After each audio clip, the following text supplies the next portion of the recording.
jaallu aanatu beeka keessa garaa koo rabbiin arga ija koo duraa si dhabuu hin fedhuu barbaadu ani.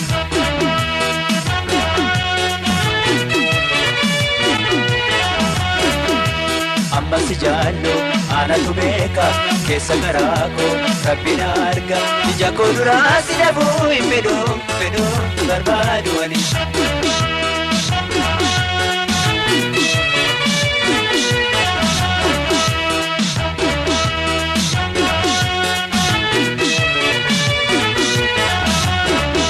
Gadaafi gammachuu walumaan hirmaanne wajjin bultii jaaroo hawwine wal fuudha dharraane dina furarraane guyyaan nuufis dhufaa yoo eegne.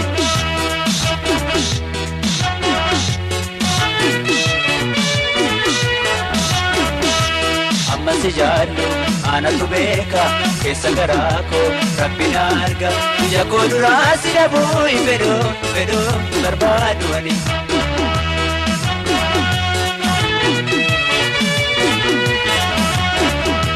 Amma si jaallu aanatu beeka keessa garaa koo rabbiin arga ija koo duraa si dhabuu hin fedhuu barbaadu ani.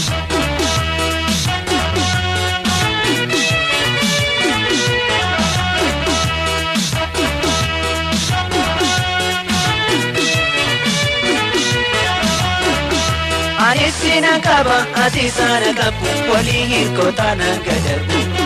Jette nama irama gaffadhu jaalala dhugaatii na jaallu.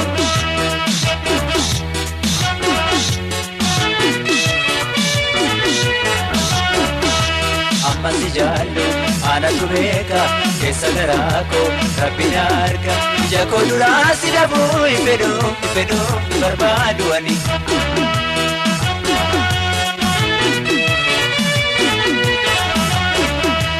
Amma si jaallu aanatu beeka keessa garaa koo rabbiin arga ija koo duraa si dhabuu hin fedhuu barbaadu ani.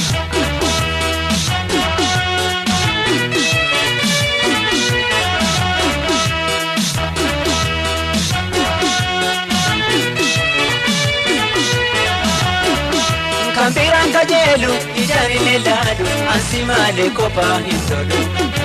Waliin yaade midhaanii bishaanii amma waliin jirru dhuguni.